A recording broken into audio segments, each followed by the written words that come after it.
तर हाय नमस्कार. तर तुम्हा सगळ्यांनाच माहिती आहे की मी पुण्याला गेली होती. पुण्यावरून आली रेल्वेनं.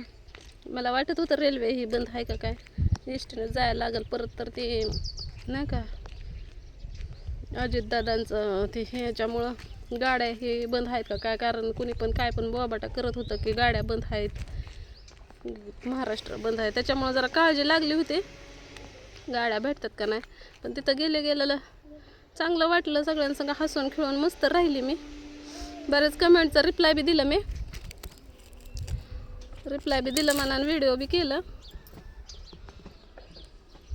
पण एका बिस्लरीच्या बाटलीनं सगळा राडाच घातला, आजारीच पडली. मग आजारी पडायचं लय बेत दिसायला लागल्यावर मग मी निघून आले. म्हणलं असू नाही तर नसू, म्हणलं एकदा निघावंच. म्हणलं गेल्याशिवाय बी कळायचं नाही. म्हणलं कुणाला विचारलं तर कुणी काय बी सांगतं गाड्याच बंद आहे, रेल्वे बंद आहेत, हे ते. पण मला दमच निघाला नाही. एवढंसं डोकं हे जाम झालं, थंडी वाजून आली, ताप, आणि मेन म्हणजे सर्दीमुळं घसा हे दुखायला लागला आणि डोकं दुखायला लागलं. एवढंसा आवाजसुद्धा सहन होईना. मग झोपली होती, झोपेतनं उठले आणि म्हणलं एक व्हिडिओ तर करावं. म्हणलं काल पण व्हिडिओ टाकायला जमलं नाही. कालचा व्हिडिओ रेल्वे स्टेशनला बसून बनवलेला ना मी, तर ते फोन आल्यामुळं ते अर्धा विषय तसंच राहून गेला. मग म्हणलं चला तुम्हाला ह्या व्हिडिओमध्ये सांगावं. असं एक ना का उभंसुद्धा राहू वाटत नाही मला, एवढं असं थकवा आल्यावाने झालं या. गरम पाण्यामध्ये झेंडूबाम टाकलं आणि त्यानं आंघोळ केली. काय सांगू तुम्हाला, ते ध्यानातच राहिलं नाही. मस्त अंग हे शिकून निघलं, सर्दीनं नाक हे बंद व्हायला लागलं. गरम पाण्यामध्ये झेंडूबाम टाकलं आणि त्याच पाण्यानं तोंड धुतलं. सारा तोंडाचे पण आगन हे तीन उठायला लागले. रात्री नाकाला ही झेंडूबाम लावला, इथं लावला, घशाला लावला आणि झोपली. पण नाक दोन्ही बंद व्हायला लागलं. मग सकाळी झेंडूबाम टाकून गप की सानिया, गप ना जरा, तोंड बंद ठेव की, व्हिडिओ करायला लागली मी. आणि डोकं दुखायला लागलं तर मला आवाज बी देऊ वाटत नाही, ओरडू वाटत नाही, काय नाही. आणि मला बरेच जणांना फोन केला पोहोचले का नाही म्हणून. मी पोहोचल्यावर फोनच नाही केला कुणाला. मग इथं 11 वाजता पोहोचली. पण आल्या का नाही, इथं रेल्वेतनं उतरल्या पहिले दवाखान्यात गेली. सण्याला बी उभा राहू वाटत नव्हतं आणि मला बी नव्हतं. असं सारखं रेल्वेत बी झोपू वाटत होतं. पण उठलो तसंच, उतरलो जेऊरला. आल्यावर बाहेर निघल्या स्टेशनच्या दवाखान्यात गेलो. दोघांचं पण का नाही तुम्हाला सांगते, गेलं भरपूर पैसे दवाखान्यात. पण एस टीनं तर आम्हाला यायला लय उशीर झाला असता, पार 4-5 वाजले असत्या. पण आम्ही रेल्वेला आल्यामुळं इथं 11 वाजता पोहोचलो जेऊरमध्ये. आल्या दवाखान्यातही गेलो, दवाखान्यातनं आलो, रिक्षाला टमटममध्ये बसलो, इथं उतरलो आणि आल्या सगळे झोपून गेलो. मग रात्री कावीनं केलं होतं वरण भात, ही खाल्लं पिल्लं. लेकरांना मी काय गोळ्या खाल्ल्या आणि मी जी झोपली ते उठायला जात आहे बघ. किती वाजल्या तर तुम्हाला सांगते, घरातलं आपलं घड्याळ बंद झालंय, म्हणजे शिल संपल्यात. आता 12:30 वाजल्या. आता उठून गरम पाण्याने हा आंघोळ केले. म्हणलं चल एक व्हिडिओ तर करावं. म्हणलं कालचा विषय म्हणलं अर्धाच राहिला आहे आपला, आहे का नाही. तर काल छकुलीचा फोन आला होता सकाळी आणि नाही का सोनी व्हिडिओमध्ये बऱ्याच दिसली, 2 व्हिडिओमध्ये दिसली ना. सोनी घरी आली, नंतर स्टेशनला, नंतर तिथं पण हे ते. मग काय तर छकुलीच्या बापानं छकुलीला फोन केला वाटतंय, सोनी कधी आली, कशाला आली, असं तसं.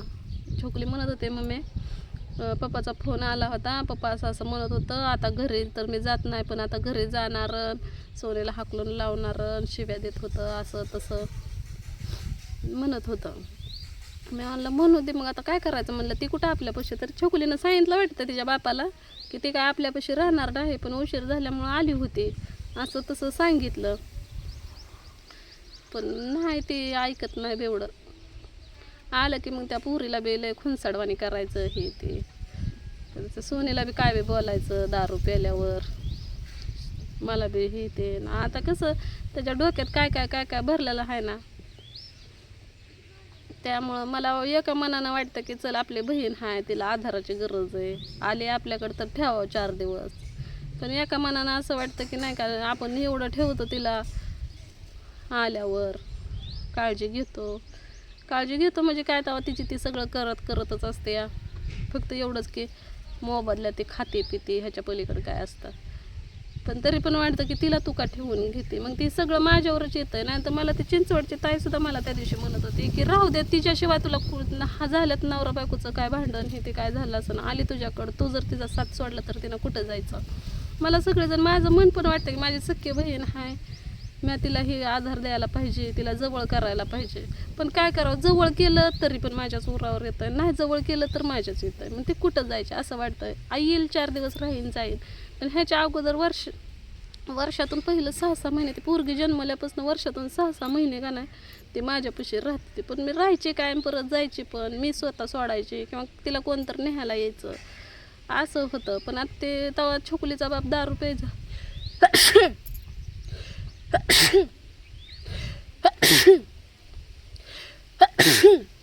पण तिकडं गेल्यापासून ती सगळा राडा झालाय ना, त्यामुळं ती फुगवा फुगवी एकामेकाला झाल्यामुळं ती आता माझ्यापाशी पण मी तिला ठेवू शकत नाही. नाहीतर मला तर वाटतं का माझी बहीण जर रागाच्या भारात आली काय झालं तर मी माझ्याजवळ ठेवा, मला पण वाटतंच की राग शांत झाल्यावर जाईलच की असं मस्त वाटतं. पण आता काय करणार, माझा नाही इलाज आहे का नाही. त्यामुळे मी तिला माझ्या व्हिडिओमध्ये घेत बी नाही, घेणार बी नाही, तिला माझ्यापाशी ठेवू पण शकत नाही. कारण तिला ठेवलं तरी माझ्या जीवाला त्रास आहे. कारण सगळ्यांना म्हणायचं तू तिला नांदून देत नाही, तू तिला ही करते, तू तिला ते करते, तू कशाला ठेवून घेते, तू नाही ठेवून घेतलं तर ती कशाला तुझ्यापाशी राहील. आणि मी तिला जीव लावते, तिला कोणत्या गोष्टीचं बंधन ठेवत नाही की तू हे का केलं, हे का खाल्लं, हे काय असं तसं. मी ह्या गोष्टीचं बंधन ठेवत नाही. मग तिला असं माझ्याजवळ राहिलं चांगलं वाटत असेल कदाचित, त्यामुळं ती बारामतीवरनं माझ्याकडं आली, भावाकडं होती ना, मग तिथं काय तिला त्रास झाला असेल किंवा काहीतरी म्हणजे काय पण असत. कारण तिथनं ती मला फोन, कारण तिच्याकडं तर फोन नाही, मग ती एवढं माझ्याकडं आले म्हणल्यावर बरोबर आहे का नाही.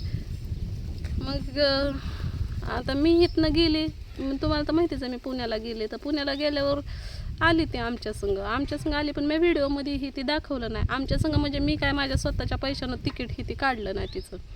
ए पोरा, गोळ्या खाल्ले का? हां,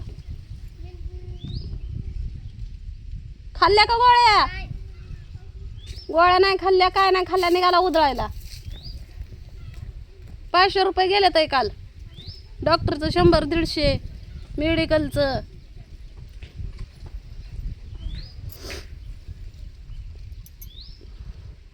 उठला की जातो लगेच सायकल घेऊन, असल्या गोष्टी आहेत त्या. मग काय करावं काय नाही.